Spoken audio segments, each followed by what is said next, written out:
Oh my God. 2012 में बनी एक भारतीय हिंदी भाषा की व्यंग्यात्मक कॉमेडी ड्रामा फिल्म थी जिसका लेखन और निर्देशन उमेश शुक्ला ने किया। इसका निर्माण Viacom 18 Motion Pictures, S Spice Studios, Grazing Goat Pictures और प्ले टाइम क्रिएशंस ने किया। इसकी कहानी गुजराती नाटक कांजी विरुद्ध कांजी पर आधारित है, जो ऑस्ट्रेलियाई film the man who should God से प्रेरित थी। यानी इसी फिल्म का ये रीमेक थी। Oh my God.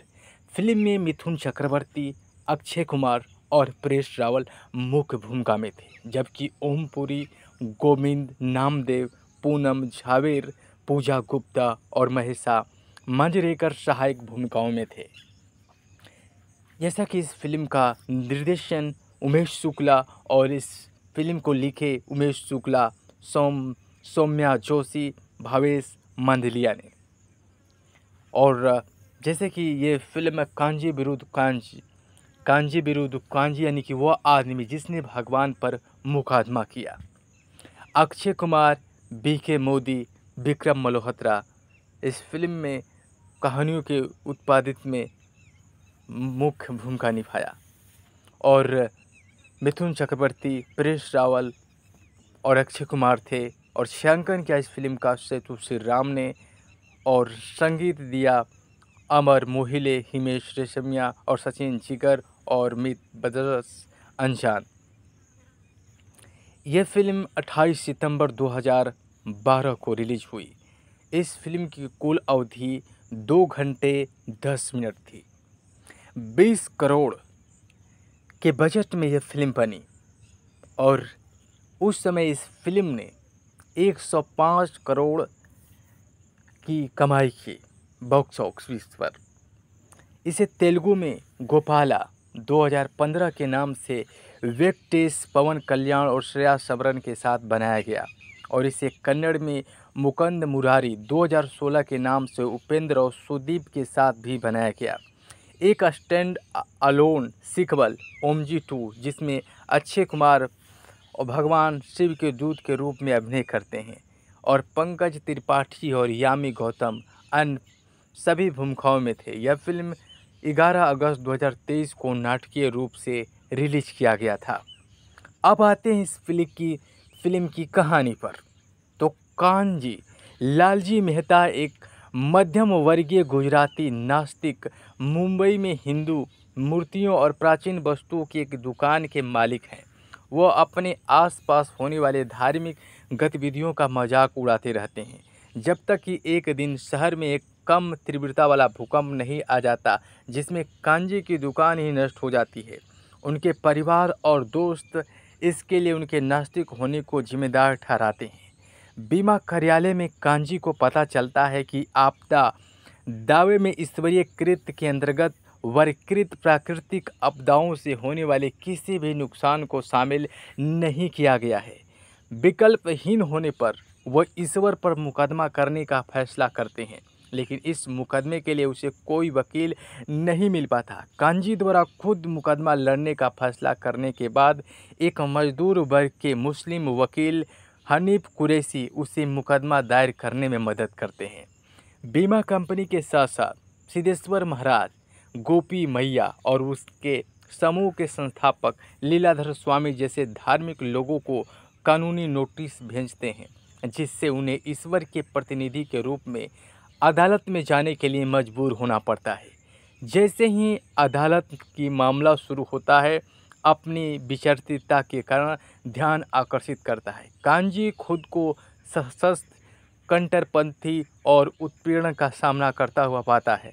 उसके प्रदाता ने घर पर कब्जा कर लिया है और उसका परिवार उसे छोड़ रहा है। फिर उसे कृष्ण वासुदेव यादव द्वारा बचाया जाता है, जो मूल रूप से गोकुल उत्तर प्रदेश का रहने वाला एक रियल एस्टेट एजेंट होने का दावा करता है। फिर भी वह मानवीय दायरे से बाहर अलौकिक कृत्यों के लिए भी जिम्मेदार है। मुकदमा सार्वजनिक आक्रोश का कारण बनता है। कृष्ण की सलाह पर कांजी मीडिया में जाता है, व्यापक कवरेज प्राप्त करता है। सहानुभूति रखने वाले लोग मुकदमे में उसका साथ देते हैं, जिससे दावों की संख्या आसमान छू जाती है। कैथोलिक पादरी और मुस्लिम मौलवी भी प्रतिवादी बनने के लिए मजबूर हो जाते हैं। जब अदालत ने लिखित प्रमाण मांगा कि भूकंप एक ईश्वर का कार्य था, तो कृष्ण कांजी को भगवत गीता, कुरान और बाइबल जैसी पवित्र पुस्तकों की ओर ले जाते हैं। हालांकि कांजी को अदालत में दौड़ा पड़ता है, उसे अस्पताल ले जाया जाता है, जहां वो कोमा में चला जाता है और लकवाग्रस्त हो जाता है। जब वो 1 महीने के बाद अपनी आंखें खोलता है तो वो कृष्ण को पाता है, जो बताता है कि वो भगवान है। कांजी को पूरी तरह से ठीक करके यह साबित करता है। उन्हें आगे बताया कि जब उन्होंने पूरी दुनिया, जानवरों और मनुष्यों को बनाया, तो धर्म मनुष्यों द्वारा बनाया गया था और वही था जिसे कांजी की दुकान को नष्ट कर दिया था, क्योंकि उसने उस बाबाओं को दंडित करने की मांग की थी, जिन्होंने पैसा कमाने के लिए जनता को उसका डर दिखाया था। उन्होंने कहा कि उन्होंने पूरी दुनिया बनाई और इस तरह वह मंदिरों में रहना पसंद नहीं करते हैं। इसके विपरीत जो बाबा दावा करते हैं, उन्हें भक्तों से मिलने वाले प्रसाद में कोई दिलचस्पी नहीं है। इसके बजाय उन्होंने लाखों मनुष्यों को बनाया जो भूख से मरते हैं। उन्होंने यह अनुमान लगाया कि यदि कांजी जैसे नास्तिक ने उनकी दुकान को नष्ट कर दिया तो उनकी वो पोल खोल देंगे, और इस प्रकार उन्होंने आपदा लाकर दुकान को नष्ट कर दिया। मुकदमे में उनकी मदद के लिए एक मानव के रूप में प्रकट होना शुरू कर दिया, उनसे मित्रता की और स्वयं को उनके वास्तविक रूप में प्रकट किया, ताकि कांजी को यह एहसास हो कि यद्यपि उनका अस्तित्व है, लेकिन वे मंदिरों में नहीं बल्कि उनके द्वारा बनाए गए प्रत्येक प्राणी में रहते हैं। कांजी को पता चलता है कि मुकदमे का फैसला उसके पक्ष में आया है और अदालत ने धार्मिक संगठनों को सभी वादियों को मुआवजा देने का आदेश देता है। इसके परिणाम स्वरूप लोग कांजी को ही भगवान मानने लगे हैं। लीलाधर गोपी और मैया और सिद्धेश्वर ने इसका फायदा उठाते हुए कांजी का मंदिर बनवाया और लाखों का दान इकट्ठा किया।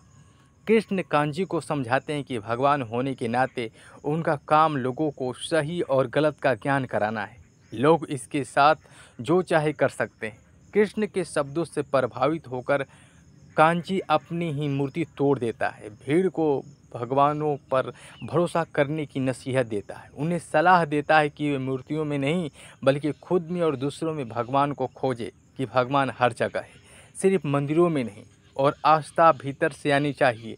वह उन्हें धोखेबाज बाबाओं पर विश्वास न करने के लिए कहता है, क्योंकि उनका काम धर्म को धंधे में बदलना है। अपना काम सफलतापूर्वक पूरा करने के बाद वह कृष्ण का धन्यवाद करने वापस जाता है, लेकिन पाता है कि वह उसकी मोटरसाइकिल गायब हो गई है। कांजी का परिवार वहां पहुंचता है और फिर से मिल जाते हैं। कांजी को कृष्ण की चाबी का गुच्छा जमीन पर दिखाई देता है। जब उसे रखने ही वाला होता है तो कृष्ण की आवाज़ उसे कहती है वह वहीं चाबी का गुच्छा फेंक दे, क्योंकि ईश्वर के भय, धार्मिक और वस्तुओं पर निर्भरता के खिलाफ उसने संघर्ष किया था। कांजी मुस्कुराता है और उसे फेंक देता है और वो चाबी अदृश्य हो जाती है। और इसके साथ ही इस फिल्म का समापन हो जाता है। ये फिल्म अपने आप में बहुत बड़ी फिल्म थी। जब अदालत में बहस होता है, परेश रावल यानी कि वकील के भूमिका में होते हैं और वो जब तथ्य सामने रखते हैं, वो सभी सबूत जो वो प्रूफ करते हैं कि भगवान ने उनकी जो संपत्ति है उसको गिराया, और वो सभी बाइबल, कुरान और गीता में लिखे हुए सभी चीज़ों को वो देखते हैं और कहते हैं कि ये भगवान ने किया है, और वो सच साबित हो जाता है उस फिल्म में, और यह फिल्म समाप्त हो जाती है। मिथुन चक्रवर्ती, लीलाधर स्वामी इस फिल्म में मुख्य भूमिका में थे। कृष्ण वासुदेव यादव के रूप में अक्षय कुमार, कांजी लालजी मेहता के रूप में परेश रावल बने, ओम पुरी वकील अनीफ कुरैशी के रूप में, वकील सरदेसाई के रूप में महेश मांजरेकर ने किरदार निभाया, और सिद्धेश्वर महाराज के रूप में गोविंद नामदेव, और मुरली शर्मा लक्ष्मण मिश्रा बने। महादेव के रूप में निखिल रत्नापारखी काजी का कर्मचारी का किरदार निभाया। लुबना सलीम सुशीला मेहता कांजी की पत्नी बनी। पूनम झावेर गोपी मैया के रूप में, यूसुफ हुसैन खान न्यायाधीश के रूप में काम किया। सरल जीवन बीमा कंपनी के मुख्य क्षेत्रीय प्रबंधक दिनेश गांधी के रूप में जैनी राजपुरोहित ने किया। श्वेता तिवारी समाचार रिपोर्टर के रूप में निधि सुबैया का किरदार निभाया। जिन्ना मेहता कांजी और सुशीला की बेटी के रूप में अपूर्व अरुणर ने ये किरदार निभाया। अजान रुस्तम शाह चिंटू मेहता कांजी और सुशीला के बेटे के रूप में किरदार निभाया। हनी छाया जगदीश के रूप में किरदार निभाए। कुरान पंडित परवीणवा ने मंगला महादेव की पत्नी के रूप में भक्ति रत्ना पारखी का किरदार निभाया। अरुण बाली एक ऋषि के रूप में थे और प्रदीप वेंगुलेकर पुजारी के रूप में किरदार निभाया। कुकुल तारा मास्टर मिश्रा के दाहिने हाथ के रूप में और भजन गायक के रूप में नीलेश पांड्या और प्रवीण नाइक बेसनिया के रूप में और पूजा गुप्ता हनीफ की बेटी सुनील चौहान असलम का किरदार निभाया। वहीं असलम की बहन के रूप में शशि ओम प्रकाश सती ने किरदार निभाया। सरदेसाई की सहायक के रूप में मंजू व्यास थीं। टिस्का चोपड़ा साक्षात्कार होस्ट के रूप में किरदार निभाई। प्रभु देवा गो गोविंदा गीत में विशेष भूमिका में दिखीं। सोनाक्षी सिन्हा गो गोविंदा गीत में विशेष भूमिका में दिखीं। फिल्म के निर्माता अक्षय कुमार ने 2012 में इस फिल्म की घोषणा की और मूल नाटक किशन बनाम कन्हैया में नजर आए और प्रेस रावल को मुख्य भूमिका में लिया गया और अक्षय कुमार ने फिल्म में कृष्ण की भूमिका निभाई और मिथुन चक्रवर्ती ने फिल्म में सहायक भूमिका निभाई और बताया गया कि फिल्मांकन जनवरी 2012 में शुरू किया जाएगा और हुआ भी। ये उसी साल आई 28 सितंबर को ये फिल्म सिनेमाघरों में प्रदर्शित हुई और इस फिल्म की लोकप्रियता चारों तरफ रही। इस फिल्म को 20 करोड़ की बजट में बनाया गया और 105 करोड़ की कमाई बॉक्स ऑफिस पर किया। तो कुल मिलाकर यह फिल्म अपने आप में ब्लॉकबस्टर हिट साबित हुई, जो आज भी इस फिल्म की कई ऐसे प्रसंग हैं जो आज के धार्मिक आबंटर जो हो रहे हैं उस पर एक कटाक्ष है, एक आईना दिखाने के समान है। तो ये फिल्म अपने आप में बहुत बड़ी हिट हुई थी।